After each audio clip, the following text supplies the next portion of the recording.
ហេតុអ្វីបេះដូងស្នេហ៍អូនលែទេពេលអង្គុយក្បែរបាននៅចិត្តស្រីអារម្មណ៍ញាប់ញ័ររំជួលឬតីបងចង់ប្រាប់ស្រីថាបងស្រឡាញ់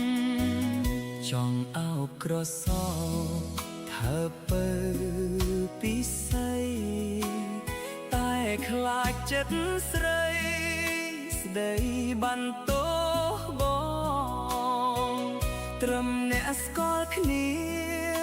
គ្មានសិទ្ធស្នេហ៍ស្នងលាក់ក្នុងបេះដូងរឿងក្តីស្នេហា